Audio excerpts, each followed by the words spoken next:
Assalamualaikum warahmatullahi wabarakatuh. Bismillahirrahmanirrahim. Saya pernah dicium sama orang miskin yang akut, miskin betul. Itu tak ajarin, Anda ini lebih hebat ketimbang orang-orang kaya. Misalnya gini, misalnya ada komunitas rektor atau kiai besar. Saya ini kata orang banyak termasuk kiai besar. Mungkin kalau pinjam uang itu karena mau beli mobil, aksesoris mobil, karena kita kiai top atau rektor atau orang-orang top. Kalau sesama orang miskin itu pinjem-pinjemannya itu urusan beras, itu urusan nyawa.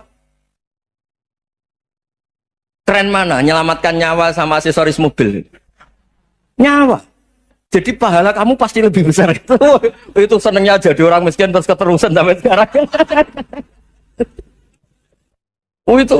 Ya coba kalau menteri sama menteri, rektor sama rektor, kira-kira pinjamannya apa Pak Arso? Kan kalau mau beli mobil atau mau umroh VIP, pokoknya yang keren-keren. Kalau orang miskin pinjam karena apa? Makan kan? Beras kan? Makanya kalau yang sedang miskin monggo lah kalau ingin teruskan. Maksud saya Islam tuh seenak itu. Islam tuh segampang itu. Sudahlah yang sedang miskin ya keren. Karena sekali sosial tuh urusannya apa? Nyawa. Tapi kalau miskin semua ya Indonesia bisa tutup kan. Ya sudah yang kaya-kaya itu saya menyelamatkan Indonesia karena bayar pajak yang menjadikan Indonesia berjalan. Tapi ya dipakai yang benar. Nah, begitu seterusnya. Ada kiai miskin cerita ke kita. Terus enak jenengan alim, terus punya santri banyak, bisa ngajar di mana-mana. Saya bilang, hebat kamu. Dia hidup di daerah tertinggal. Itu yang diajarkan kan hanya tauhid. Kan nggak mungkin desa tertinggal baca fikih perbandingan madhab. Kan nggak mungkin. Kalau yang kayak Pak Fajar, Pak Sadali kan nggak mungkin. Fikih perbandingan apa? Madhab. Menyorot madhab dunia. Kayak engke-engke itu kan nggak mungkin. Tapi pertanyaannya, yang menyelamatkan masuk surga itu tauhid apa perbandingan mazhab? Tauhid. Ini hanya mengajarkan fardu kifayah, sunat-sunat. Ini Anda mengajarkan fardu ain. Surganya dulu kamu. Oh terus senangnya jadi kayak gitu. Karena yang diajarkan apa? Tauhid. Sementara kita yang gaya-gaya ini, ajarkan perbandingan apa? Mazhab, studi banding ke Al-Azhar kemana-mana. Ini enggak, tauhid. Dari orang nyembah pohon jadi nyembah Allah Ta'ala. Keren gak? Keren. Jadi terus kiai desa sama saya senangnya bukan karena tak bela. Tapi ada yang agak kurang ajar tanya saya. Kalau itu hebat kenapa Gus gak mau jadi kiai desa? Waduh. Wah ya repot kalau pertanyaan. Terus tak jawab, kalau saya jadi kiai desa, kamu ngangsu ilmu dari mana coba? Ya dari jenengan, ya kalau sama gobloknya ada bisa. Ya sudah, Gus aja yang jadi kiai besar. Maksud saya, ya sudahlah kita begini seperti yang saya ajarkan di sini, saya sarankan supaya orang itu tahu. Ini namanya diroyah, apa? Makanya kata Imam Ghazali itu kalau kamu ingin sopan gampang melihat anak kecil, gua aqallu minni dzamban, dia dosanya lebih kecil. Karena masih kecil kan, tentu secara dosa enggak banyak. Kalau melihat orang yang tua, gua aktsaru minni ibadatan, dia tentu ibadahnya lebih banyak karena umurnya lebih banyak. Sehingga terus semua orang lain tuh di depan kita itu hebat. Ya semua orang lain sama misalnya Pak ini rektor, apa Fathul Wahid rektor, tanggung jawabnya lebih banyak, berarti pahalanya lebih banyak. Tapi sama ketika melihat Nyon Sewu melihat pegawainya yang secara lahir di bawahnya, ini tanggung jawabnya enggak banyak, pasti salahnya juga enggak. Itu yang diajarkan Rasulullah SAW, sehingga enak. Tapi kalau kita melihat orang lain selalu salahnya, itu pecundang. Allah saja tidak seperti itu kan, amal baik ya ada khairan, amal buruk ya ada saron, semuanya dilihat oleh Allah Subhanahu wa Ta'ala. Saya itu punya teman Gus, agak beling, agak seenaknya. Dulu miskin. Wah itu seenaknya betul. Kayak kenal Tuhan sudah. Tak tanya, kenapa kamu seenaknya? Satu bulan tuh labanya bisa 200 juta sampai 500, sampai 1 miliar. Saya itu Gus, setelah duha itu perkembangannya bagus. Salah duha itu. Saya pernah miskin kan kata apa? Ingkana rizki fisama apa? Wa ingkana qalilan ya kalau fisama fa'anzilhu, terus wa ingkana qalilan fakasirhu, kalau sedikit perbanyak. Ini trennya sudah benar semua. Nah, wa ingkana apa? Ya haraman fatahirhu, kalau haram yang kau sucikan. Makanya saya seenaknya kalau qalilan sudah fakasiru, paling trennya yang enggak benar juga fatahiru kata Mas. Dia yakin kalau yang enggak benar-benar sudah disucikan Allah, karena yang lain-lain sudah Dari miskin sudah kaya, qalilan sudah fakasiru. Paling yang haroman juga sudah fatahiru gitu. Tak tanya. Lah kamu kok tahu? Polanya sudah ada, Gus, karena sang kamu sembrono sama Tuhan kok begitu kan? Tapi apapun itu seneng saya. Seneng saya sering salah teh, makanya saya mohon yang sekarang miskin sedang miskin itu ya ndak usah nyesal banget-banget. Kalau ingin kaya monggo lah, namanya orang juga ingin. Tapi Anda harus bangga. Sosial antar kalian adalah urusan nyawa dan itu pahalanya luar biasa. Supaya kita, nah yang kaya-kaya juga boleh GR lah karena pembayar pajak. Dan itu bisa menyelamatkan apa? Indonesia Raya. Begitu seterusnya. Itu yang diajarkan Nabi, antawadhu hatta la yabghiya ahadun ala ahadin. Kamu semua harus tawadhu sehingga antar kalian tidak saling tidak sopan, tidak saling liar, tidak saling mendolimi. Termasuk tadi sikap gak jelas tadi. Orang dolim yang sekarang dolim bisa saja tobat, yang sekarang soleh bisa saja nanti. Semuanya itu mungkin. Kita diajari ya muqallibal qulub tsabbit qalbi ala dini. Jadi keliru kalau kita dalam banyak harus tegas, gak mesti. Al halalu bayyinun wal haramu bayyinun. Tapi ada wa bainahuma umurun mustabihat. Ada yang wilayahnya itu abu-abu. Misalnya ada perempuan cantik misalnya, contoh paling gampang. Kalau kamu ajari secara serius, kamu bisa aja tergoda, jadi fitnah. Jadi kalau orang soleh gak berani ngajarin, kemudian digunakan orang fasik, malah menjadi orang nakal, kita juga tanggung jawab. Kamu mau tegas gimana? Wilayahnya sama-sama mungkin. Wilayahnya sama-sama mungkin. Yang dekat pejabat mungkin terkontaminasi KKN. Tapi kalau pejabat gak dekati orang soleh, punya perilaku yang gak soleh, yang repot juga Indonesia kan? Nah hal-hal seperti itu kita tidak perlu ngambil sikap. Maksudnya gak usah ngambil sikap, ya kita buktikan kalau milih satu madhab, kita buktikan semuanya lebih baik, semuanya lebih bermanfaat, semuanya lebih berperadaban. Karena nggak bisa dihindari wabena humain. Termasuk nyuwun sewu, saya mohon maaf sama mulai Pak Harso, Pak Lutfi sampai Pak Fathul Wahid. Saya ini termasuk kiai yang nggak suka dekat sama orang-orang top. Bukan karena hasud. Memang konstitusi kiai harus gitu lah, tamud dan na'inaika. Kenal orang lebih tinggi itu kan resiko. Misalnya saya kiai desa, mungkin punya keri tua sudah seneng, punya kijang tua sudah seneng. Gara-gara kenal Pak Wahid naik Camry, waduh kok saya kalah itu. Kenal orang itu kan resiko.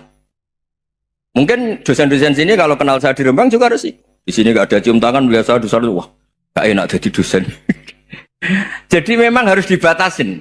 Sekiranya mungkin orang terus, karena latamud dan apa? Ainaika ilham. Kamu jangan sering melihat orang lain yang mungkin secara lahir dapat nikmat yang lebih tinggi timbang Anda. Kalau kamu gak bisa ngelola hati Anda bisa hasut, Anda bisa dengki.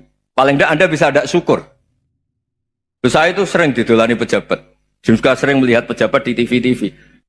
Naik mobil aja ada yang naikkan. Bahkan kalau wudhu itu anduk aja ada yang bawa. Itu kalau yang nggak kuat, weh naik jadi pejabat. Ya makanya terus konstitusi kiai itu mengatur, sudahlah. Mata kamu itu kamu batasin. Jangan melihat sesuatu yang potensi ya. Potensi menjadikan Anda tidak apa? Syukur. Jadi saya mohon, ini memang konstitusi saya sebagai kiai. Jadi saya, tapi di hati saya tetap akrab. Saya doakan semua untuk UI, untuk semua orang Indonesia kita doakan. Kita ingin semuanya tambah baik, tambah. Tadi katanya mau naik kelas ya. Kalau naik kelas dari rumah saya niatkan mari mengkaji diroyah. Diroyah itu melogikakan riwayat. Jadi misalnya kita sering dengar Rasulullah SAW sering ngendikan kalian masuk surga itu bukan hanya berdasar amal, tapi berdasar anugerah Allah Subhanahu wa Ta'ala. Oke, kita sepakat amal kita, perilaku kita, ibadah kita andaikan dikompensasi dengan nikmat yang Allah berikan tentu tidak seimbang. Untuk membayar itu saja sudah lunas. Jadi Anda semua tidak berhak masuk apa? Surga. Hingga di beberapa riwayat dijelaskan ada orang yang 500 tahun ibadah, nggak pernah maksiat. Ditanya sama Allah, kamu masuk surga karena apa? Karena ibadah saya ya Allah. Ya sudah, surga kamu 500 tahun saja karena ibadah kamu 500 tahun. Ini cerita umur-umur orang dulu. Ya Allah katanya surga engkau ini selamanya. Ya kalau yang selamanya itu rahmatku, kalau amal kamu terbatas ya surganya sesuai amal kamu ya terbatas. Ya sudah ya Allah, berarti masuk saya surga saya ini karena fadl engkau, karena anugerah engkau. Itu namanya apa? Diroyah. Diroyah itu satu kajian analisis di mana kita percaya riwayat, tapi kemudian punya logika, punya diroyah. Ini penting supaya tauhid kita ini kuat. Jadi dulu ada orang yang sangat cerdas, namanya Jubair bin Mut'im. Dia saking cerdasnya, juga kaya, juga tokoh, dikirim sebagai delegasi pembebasan Asra Badrin, tawanan Badar. Kemudian pas datang ke Masjid Nabawi, Nabi delalah pas baca Wattur wa kitabim mastur. Sampai pada titik Nabi baca Am khuliqu min ghairi syai'in am humul khaliqun. Apakah penciptaan yang sedemikian canggih itu dimulai tanpa perwujudan, tanpa sesuatu yang real, yang maujud? Orang itu langsung bersimpuh, matur, ya Rasulullah saya Islam. Kada qalbi yatir, hampir hati saya, otak saya, pikiran saya itu terbang. Karena logika yang dibangun ateisme misalnya, kalau alam raya ini dimulai dari nihilisme, berarti logikanya apa? Al-adamu yakhluqu maujudan. Alam raya ini kan maujud. Maujud itu ada. Kalau yang lebih dulu itu ketiadaan, berarti ketiadaan menjadi sebab kewujudan. Kalau dalam bahasa Arab itu al-adamu yakhluqu maujudan. Sesuatu yang harusnya nggak jadi faktor karena ketiadaan, menjadi faktor sesuatu yang nyata. Itu kan nggak masuk akal. Ya, kalau alam raya ini ada al-adam sing yasbiku maujudan, berarti alam raya ini al-adamu yakhluqu maujudan, suatu yang tidak ada menciptakan yang ada. Dengan logika itu terus kita ngaji, diajari sama guru-guru kita, sifat dasar Allah itu maujud. Wallahu maujudun qadimun. Terus masuk. Yang harus distatuskan pertama dari Allah itu apa? Maujud, wujud. Karena dengan wujud ini layak menjadi penyebab adanya alam raya ini. Sehingga ketika kita menolak faham nihilisme atau ateisme, faham tanpa Tuhan, tanpa pencipta awal, kita punya diroyah. Bahwa tidak mungkin ketiadaan ini menjadi sebab perwujudan alam raya ini. Yaitu am khuliqu min ghairi syai'in. Masa alam raya ini diciptakan tanpa sebab yang nyata, yaitu wajibil wujud. Siapa itu? Allah Subhanahu wa ta'ala. Begitu juga menyangkut sholawat. Orang boleh beda pendapat tentang redaksi sholawat. Ada yang sholli ala Muhammad, ala Sayyidina Muhammad, Nabi Muhammad. Monggo lah, masalah redaksi saja. Tapi setelah dianalisis, Nabi itu Pak Rektor, jadi Nabi setelah Nabi Isa saking dihormatinya sampai dituhankan. Juga jadi Nabi yang ada cerita masih hangat, orang Yahudi itu bunuh Nabi. Jadi yang satu mendudukkan Nabi sedemikian tinggi sampai kayak Tuhan, yang satu menjatuhkan Nabi sedemikian rendah sampai dibunuh. Kayak apa susahnya jadi Nabi Muhammad SAW.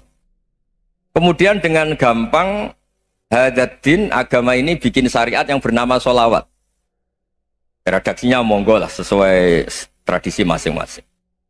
Allahumma sholli ala Muhammad, Allahumma sholli ala Sayyidina Muhammad, ala Nabiyina Muhammad, monggo lah. Tapi yang jelas redaksi ini kalau didiroyah dikaji, Allahumma itu Tuhan, Tuhan itu pemberi. Wa Muhammadun wa injalla qadruh abdun min ibadi. Muhammad apapun tinggi derajatnya tetap berstatus hamba. Sehingga agama ini terjaga oleh syihotus sholawat. Agama ini terjaga oleh redaksi sholawat. Yaitu Allah tetap pemberi sebagai Tuhan yang enggak tersaingi, la syarikalah. Rasulullah Muhammad wa injalla qadruh. Apapun prestasinya, bisa mi'raj, bisa apa saja, tetap seorang hamba yang butuh muhtajun ila rahmatih. Jika redaksi Allahumma sholli ala Muhammad ini mengukuhkan yang Tuhan tetap Tuhan, hamba pilihan tetap hamba pilihan. Tentu dengan redaksi ini kemudian kita mendudukkan Nabi benar-benar posisi terhormat. Yaitu orang yang paling berhak dapat askat tahiyat, mendapat penghormatan Allah paling tinggi, yaitu Rasulullah Muhammad SAW. Dan itu diulang-ulang oleh Allah. Subhanalladzi asra bi abdi. Status hamba ini diulang-ulang. Lagi-lagi ini bernama diroyah. Bernama apa? Contoh ketiga misalnya fihi ayatum bayinatum maqamu Ibrahim. Dulu orang Yahudi itu ada diskusi masif. Syaratnya Nabi itu mbah-mbahnya harus Nabi. Harus keturunan Nabi. Kemudian semua Nabi rata-rata di Palestina, di Syam. Lalu Muhammadnya asal-usulnya dari mana? Tahu-tahu orang Arab kok Nabi, padahal orang Arab itu dulu jahiliyah. Walhasil terus diceritakan bukti Muhammad ini turunan Ibrahim adalah ada jejak kaki Nabi Ibrahim di dekat apa? Ka'bah. Fihi ayatum bayyinatum maqamu Ibrahim.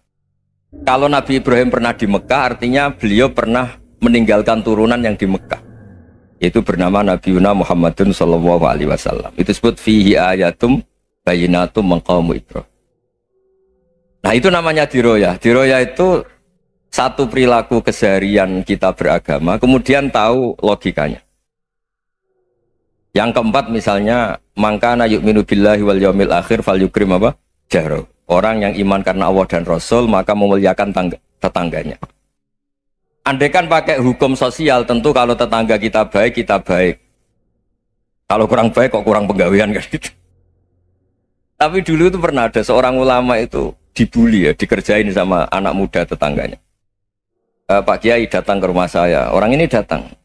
Kemudian setelah di rumahnya, saya tidak jadi butuh sama Pak Kiai, silahkan pulang. Itu Kiainya senyum menikmati. Dan itu terulang 3 kali. Dibully seperti itu, dikerjain terulang 3 kali. Lalu tetap Kiainya tuh asik, seneng sekali.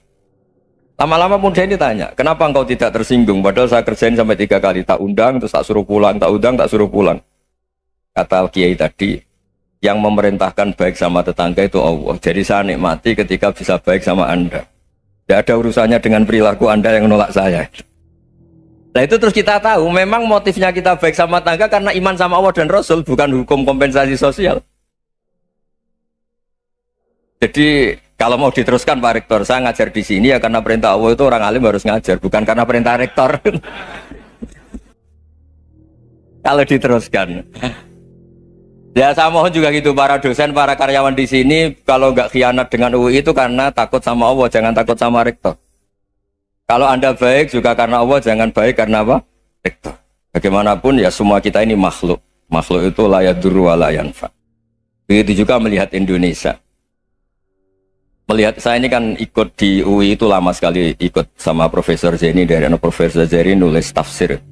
Mungkin Pak Harsoyo tahu banyak, dulu Pak Lutfi ya tahu banyak. Tapi saya memang nggak pernah terbuka karena ya memang nggak ingin sebenarnya. Kondisi ini kondisi darurat.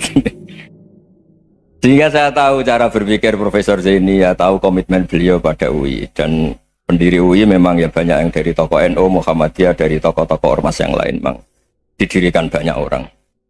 Hingga UI memang nggak milik ormas apa tertentu. Dari satu sisi memang baik, nggak dikuasai ormas tertentu, tapi nanti kalau keterusan ya nggak berbentuk. Ya sudahlah dikelola saja, sambil jelas, sambil kadang nggak jelas, yang penting ikhlas tadi. Karena kalau terlalu asobia itu jadi repot. Kita ini yang nekuni fikih itu tahu, kalau tidak kuno itu madhabnya Hanafi, kuno itu madhabnya Syafi'i. Tahu-tahu seakan-akan Imam Syafi'i itu NU, Imam Abu Hanifah itu Muhammadiyah. Padahal ini orang-orang yang sebelum NU dan apa? Ahmadiyah. Jadi kalau kita yang nekuni ilmu itu biasa saja dengan perbedaan. Tapi kalau orang-orang yang nggak siap dengan perbedaan itu sampai Allah disifati Ta'ala itu tidak terima. Padahal Ta'ala itu maknanya Maha Luhur, yang Maha Agung. Jadi ada seorang kiai kebetulan pidato pertama Pak Rektor. Assalamualaikum warahmatullahi ta'ala wabarakatuh. Di mubalik kedua ini nggak terima karena itu dianggap bid'ah ada Ta'ala. Hanya dia bilang Assalamualaikum warahmatullahi ta'ala wabarakatuh. Itu saking asobiahnya itu Allah ditambahi Ta'ala itu tidak terima. Padahal Ta'ala itu maknanya Maha Agung. Nah itu kan jadi repot kalau asobiah gitu. Kalau kita ngadepi perbedaan itu biasa saja. Karena kita mungkin bacanya banyak, lihat hal-hal seperti itu ya. Berkuahnya nggak jelas itu menjadi orang itu bijak.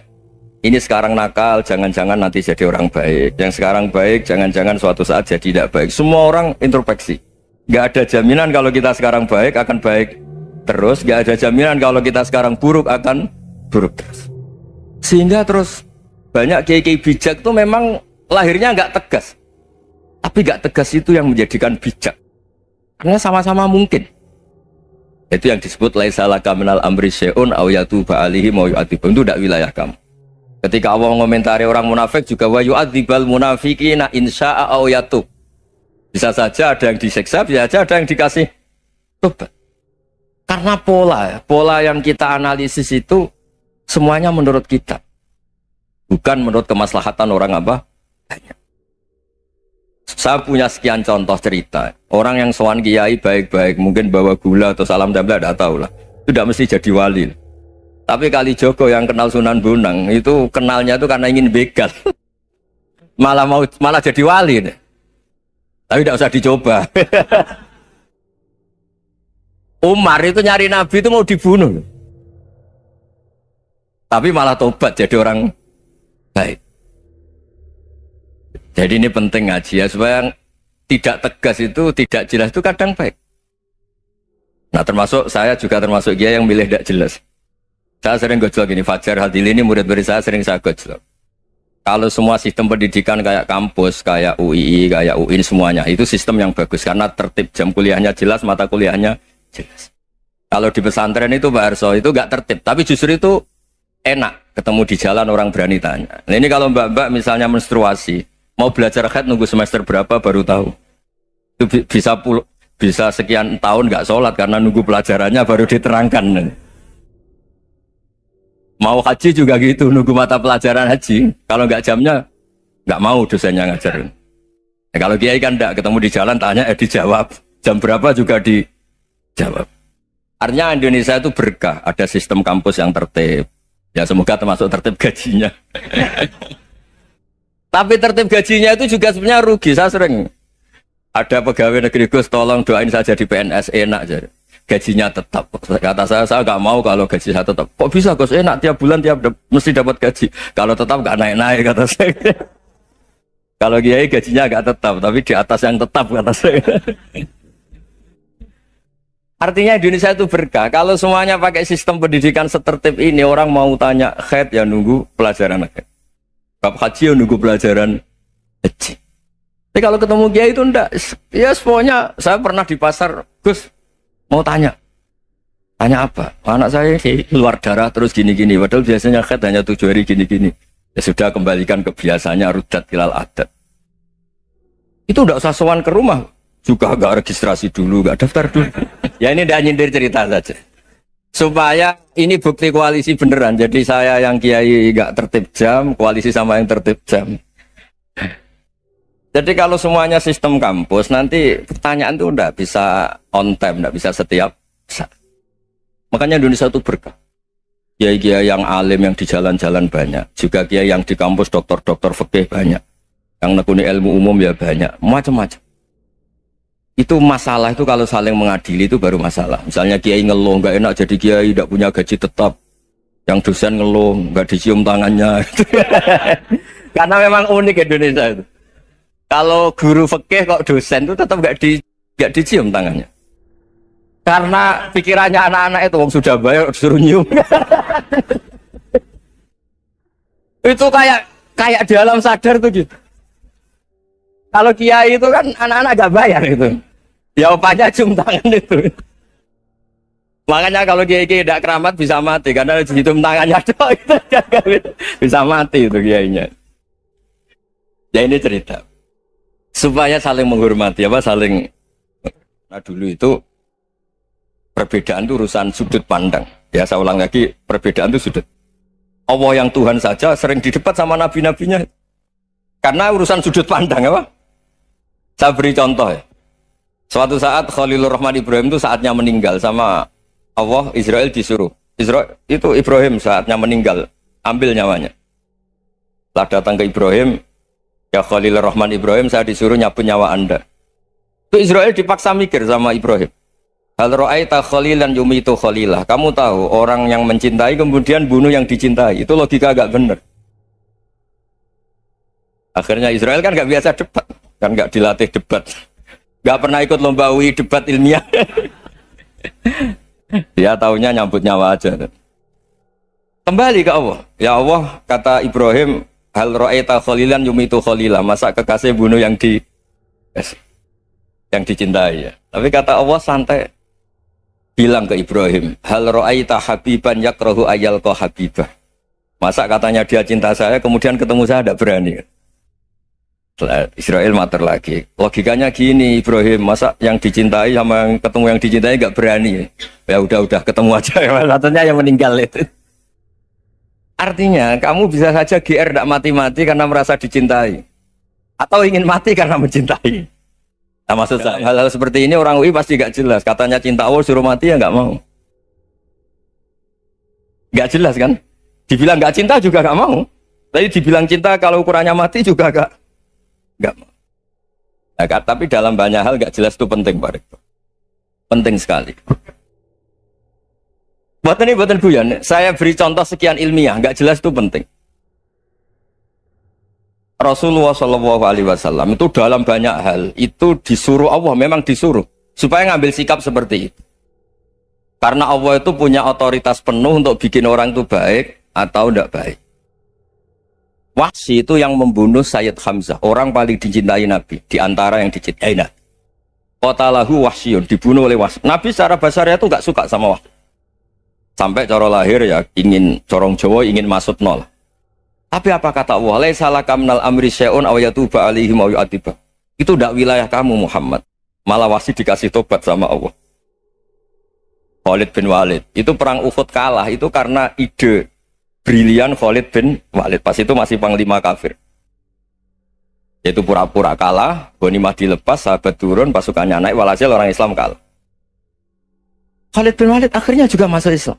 Orang yang secara basariah Nabi itu gak siap.